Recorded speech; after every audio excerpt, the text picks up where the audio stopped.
The Wall Street Journal editorial board is leading with this. Most GOP voters who aren't in Iowa or New Hampshire are only getting to know these candidates, and Ms. Haley may have been the most pleasant surprise. How are you feeling this morning? What have your overnight fundraising numbers looked like? Well, there's more where that came from, so the Wall Street Journal needs to get ready. But, you know, it's great when you can be on a debate stage and allow everybody to see their options for who's going to lead the country going forward. I think it's a good time. This is the start of the debate season.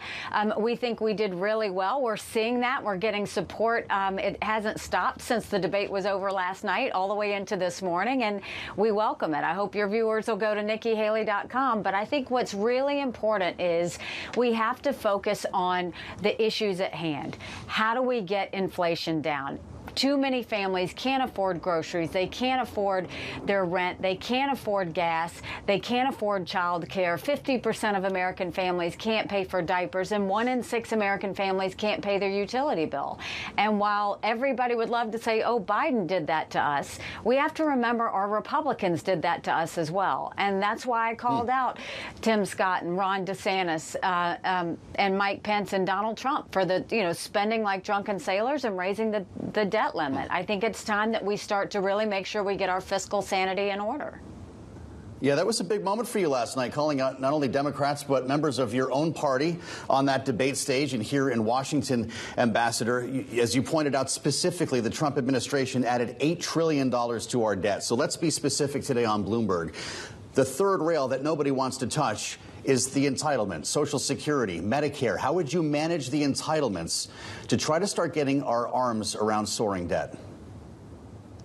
Well, you've got multiple candidates on that stage that said they wouldn't touch entitlements, including Trump. And any candidate that says they're not going to touch entitlements means that they're basically going to go into office and then leave America bankrupt. Social Security is going to go bankrupt in 10 years. Medicare is going to go bankrupt in 8. So the way we deal with it is we don't touch anyone's retirement or anyone who's been promised in, but we go to people like my kids in their 20s when they're coming into the system, and we say the rules have changed. We change retirement age to reflect life expectancy. Instead of cost of living increases, we do it based on inflation. We limit the benefits on the wealthy, and we expand Medicare Advantage plans.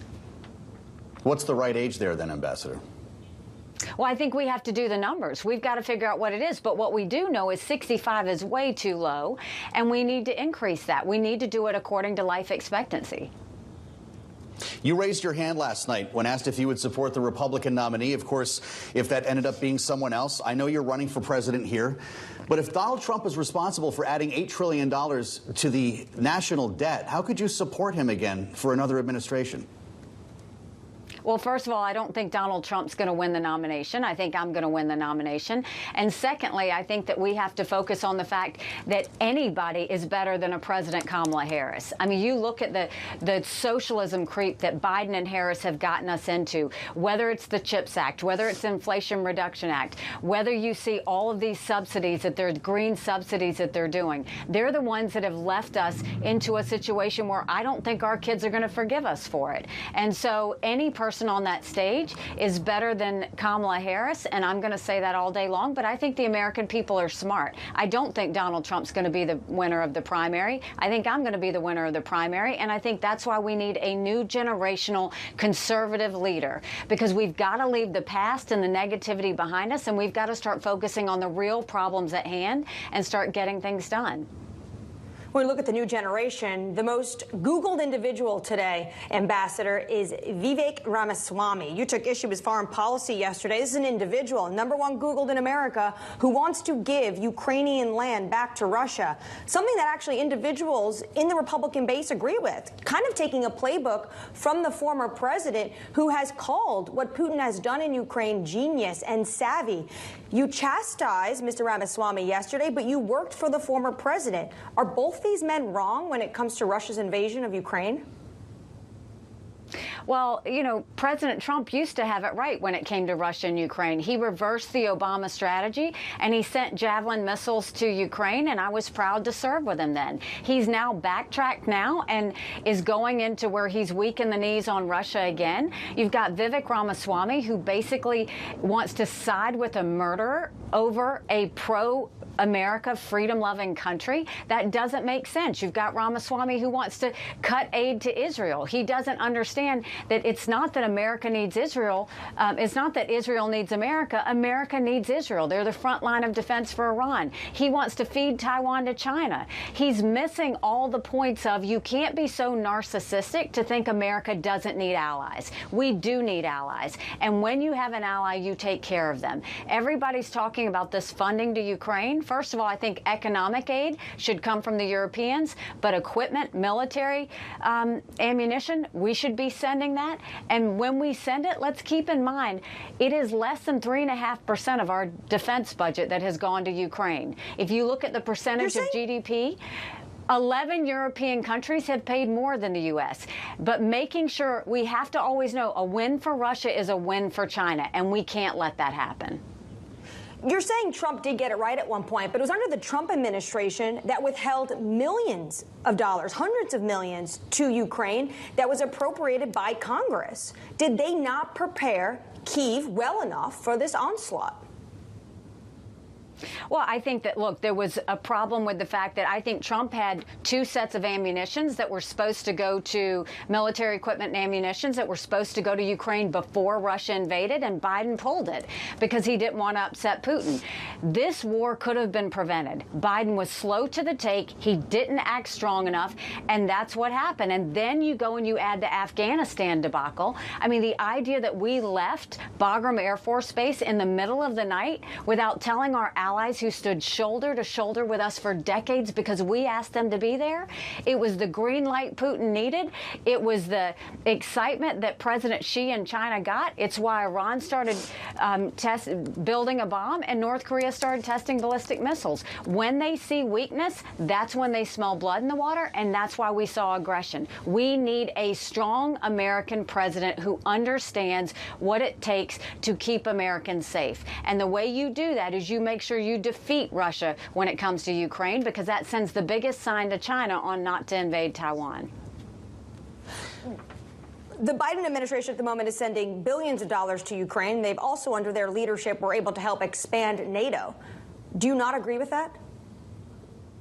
I absolutely agree with defending Ukraine, and I agree with the fact that we need to expand NATO. I mean, that's good to see, and I actually think that it should go further than that. I think that an invitation to NATO should go to Ukraine. They've proven that they're good military fighters, and let's keep in mind, Russia has never invaded a non-NATO country. They've invaded Georgia, they've invaded Ukraine, they've invaded Moldova.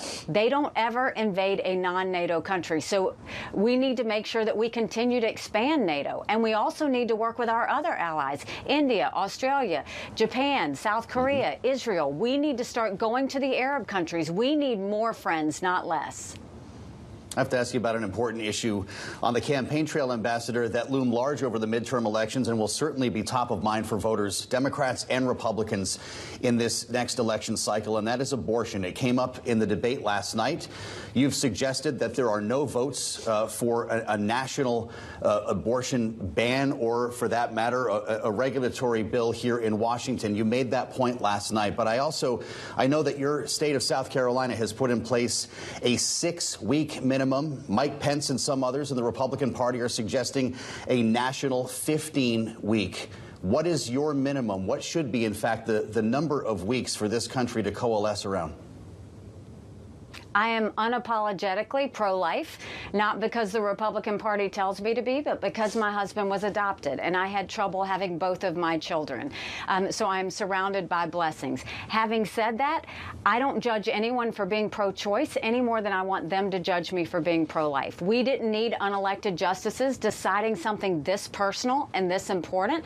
So I think it was right to send it back to the people to decide. If the people of South Carolina chose 6 weeks, they decided. I'm happy with that.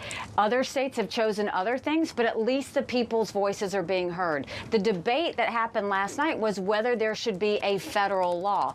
And I think there is a place for a federal law. I think that most Americans, but we have to decide, in order to get a federal law, you have to win a majority of the House votes and you have to get 60 Senate votes. We haven't had 60 Senate votes on the pro-life side in over 100 years. So we need to come together on consensus. Where Where is the consensus?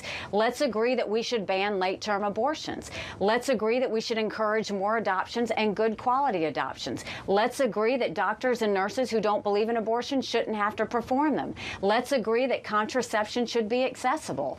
And let's agree that no state law should tell a woman who's had an abortion that she's going to jail or she's going to get the death penalty. Let's start there. We have to humanize this situation. I'm not going to be a part of demonizing this issue. It's personal for everyone, and we need to treat it with the respect that it deserves. Ambassador, thank you for sharing some of your also personal experience with this. Pence says every candidate, though, should support a ban on abortion before 15 weeks as a minimum nationwide standard. What is your minimum?